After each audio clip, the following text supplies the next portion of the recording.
Lijep pozdrav svima. Konferencija za medije pred hercegovački derbi, duel između Zrinskog i Širokog Brijega. S nama je pomoćnik u stručnom stožeru Hrvatskog športskog kluba Zrinski Nenad Gagro i kapetan Hrvatskog športskog kluba Zrinski Nemanja Bilbija. Nenade, nakon sjajnih rezultata, dvije vrhunske predstave vaših momaka i pobjede od 5-0 protiv Željezničara, protiv ekipe Sloge bilo je 4:0. Očekuje vas duel sa ekipom Širokog Brijega. Kako je stanje u momčadi i kakva su očekivanja? Pa prije svega pozdrav vama koji ste došli na ovu presicu. Hercegovački derbi koji uvijek ne izvjestan do samog kraja, znači možemo se prisjetiti naše zadnje utakmice u Širokom Brijegu koja je isto takva bila. Dva različita imperativa, mi nakon 3 kola smo se vratili na prvu poziciju gdje normalno želimo ostati do kraja prvenstva, dok je ekipa Širokog Brijega na 7. mjestu sa 3-4 boda i u nekoj borbi za opstanak. Ekipa koja ali evo, imaju taj kup, možda kroz taj kup žele ostvariti svoj izlazak u Europu. Ekipa koja je dosta dobro vođena, znači koja zna šta radi na terenu, jako dobro stoji u defanzivnom bloku, odgovorni su iz kojeg jako se brzo transformiraju prema napadu. Isto tako kao što ste rekli, mi smo stvarali zadnje dvije uvjerljive pobjede. Mislim da je naša forma u uzlaznoj putanji, da su igrači počeli nešto više uživati na terenu što je to bilo ranije, da se vratilo malo poljuljano samopouzdanje, posebno kroz neke medije koji su svo vrijeme apostrofirali neke naše serije loših rezultata i tako slično tome. I kažem, povjerenje u sebe i u sve igrače i to dosta drugčije izgleda i dosta bolje izgleda na terenu. Bolje izgleda i pozicija na ljestvici. Ponovno je Zrinski na prvom mjestu nakon što je Željezničar porazio ekipu Borca. Sigurno dodatno samopouzdanje i motiv da se na kraju sezone osvoji 9. nastup prvaka.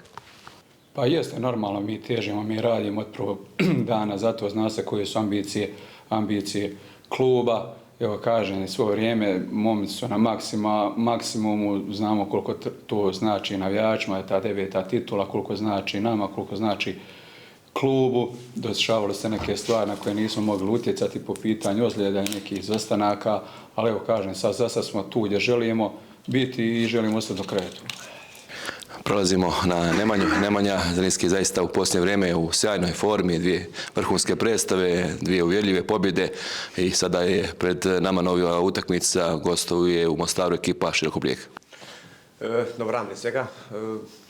Utakmica sa Širokim Brijegom kao i dosta teških utakmica koje imamo u domaćem prvenstvu dolazi možda i u dobroj atmosferi za nas. Imamo 9:0 u dvije utakmice, stvarno nije odavno tako ni bilo da smo možda čak i na vrijeme osigurali dvije važne pobjede. Utakmica sa Širokim stvarno nosi jednu veliku draž, igrač želi da igra takve utakmice i evo, posle ove dvije utakmice i što smo se vratili na prvo mjesto, mislim da smo spremni. Nekako iz utakmice u utakmicu dižeš svoju formu protiv Željezničara, 2 pogotka, također 2 pogotka i u doboju. Kako sezona odmiče, Nemanja Bilbija igra se bolje i vraćaš se na one staze stare slave. Pa evo, forma, ne forma, mislim da mi je samo bilo bitno da uhvatim neki možda kontinuitet u minutama i da koljeno posluži. Koljeno je poslužilo i od samog početka radim na tome sa stručnim štabom i sa kondicionalnim trenerima, tako da u ovom trenutku je stvarno jako dobro i mislim da stoji na terenu pokazuje. Možda Nemanja poziv gledateljima da dođu što većem broju, termin je nedjelja 19:45 da vas podrže i da ostvarite novu pobjedu. Pa jeste, treba nam podrška i evo i ovim putem želim da pozovem da u što većem broju da dođe, da pokušamo da ostvarimo 3 boda i evo, još 5 kola do kraja. Bliži se kraj i da pokušamo osvojiti prvo mjesto. Ako ja mogu, Nemanja, evo kolega je spominjao vaš učinak, po 2 gola i po 1 asistencija u prethodne 2 utakmice, ali evo mene zanima u odnosu na ove prije sezone kada si stvarno briljirao, na koliko posto si sada? Pa teško je izaći iz jedne povrede gdje unazad 6-7 godina stvarno nisam imao osim mehaničkih povreda poslije utakmice na 7 do 10 dana. Nisam ni ja znao da će biti tako težak oporavak, međutim na koliko sam posto stvarno ne znam, evo kažem, mi možda bukvalno idemo sada, nije floskula da kažem da iz utakmice u utakmicu idemo i stvarno onako Ponovit ću da, u stvari, neću ponoviti, nego dosta mi je krivo isto što dosta saigrača je povrijeđeno, gdje onako ne mogu nam pomoći oni svojim kvalitetom da izguramo ovo do kraja. Međutim, pokazali smo ove dvije utakmice da možemo i da pokušamo još ovih mjesec dana da izguramo. I ako mogu ja još jednu stvar, Nemanja, sad sa malo drugačijim igračima igraš u napadu nego prije, ima tu neke brzance poput Pranjića, Abramovića, pa je i Topića u neku ruku. Koliko je drugačije s njima igrati nego s nekim ljudima kojima si u prethodnim sezonama igrao tandeme u napadu? Pa dobro, možda je lakše s nekima gdje duže vrijeme igraš i znaš otprilike navike kako ko funkcioniše, kako ko da li voli u prostor ili voli u noge. Međutim, i ovi momci koji su došli ovdje, došli su da rade, vrijedno rade i meni je lako vidjeti, imam taj kvalitet šta je njima dobro i da to iskorištavam njihovo i na njima je stvarno onako da vrijedno rade i da zavrijede ovdje što jesu i trenutno mislim da uspijevaju u tome. Evo, vidjeli smo kod navijača kako lako prelaze iz depresije, euforiju, obrnuto. Kako ste vi u slačionci gledali na sve ovo? Mislim, kako ste vi prvo imali uvjerljivo vodstvo pa ga izgubili pa sad opet dobili? Koliko vi se nosite sa tako tim psihološkim amplitudama?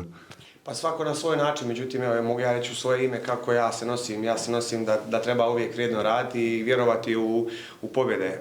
Mi u zadnjih 4-5 godina smo navikli da imamo možda 1-2 poraza tokom sezone i onda kad se desi neka loša utakmica i pobjeda, nismo zadovoljni. To su neki standardi gdje su se podigli ovdje u Mostaru i mi smo krivi ti sa 3 play-offa sa Ligom konferencije da, kažem, sa jednom lošom utakmicom nismo zadovoljni, a pobjeda je. Tako da izašli smo iz toga sa 2 pobjede, vratili smo se na prvo mjesto i što je bitno u ovom trenutku. Evo, Široki igra dosta čvrstu utakmicu, to smo vidjeli na posljednjem derbiju na Pecari, 1-1, malo nas je prelomio tada i crveni karton. Za Slogu se isto činilo kako je među najčvršćim ekipama, uspjeli ste ih probiti 4 pogotka. Kako probiti u granitnu obranu Širokoga koja je među najboljima u ligi? Pa kako probiti, imamo i najbolji napad lige, tako da s te strane da radimo jednostavne stvari, da ne komplikujemo puno i da ne odustajemo od svake lopte. To su neki recepti ne samo za Široki, nego za svaku utakmicu i Sloga igrala jedan sistem prošle godine, baš je bilo teško probiti ove godine uz jako dobar teren. Mislim da kvalitet dođe do izražaja i da kažem, radimo one stvari koje su jednostavne, jednostavan fudbal je na kraju krajeva i najteži. Kažem, ponovit ćemo, pristup igri je najbitniji i energija, a ovo sve ostalo, kada je to sa drugom ekipom isto, dođe do izražaja kvaliteta. Ako ja mogu još jedno pitanje za trenera Nenada, evo, drugi put u Premier Ligi BiH Zrinski se bori za titulu sa kompletnim domaćim stručnim stožerom. Koliko bi vama eventualno kao treneru, nekadašnjem igraču, treneru Zrinskog, značilo ako bi Zrinski na kraju sezone uspio ostvariti naslov prvaka? Pa dobro, jeste kako ste rekli, znači kompletan naš stručni štab iz Mostara, bivši igrači Zrinskoga, ali sad potencirati nama neku vrijednost ispred kluba i navijača i igrača bilo bi po meni neskromno, ali sigurno da bi nam mnogo značilo, a još više navijačima, kako sam rekao, i klubu.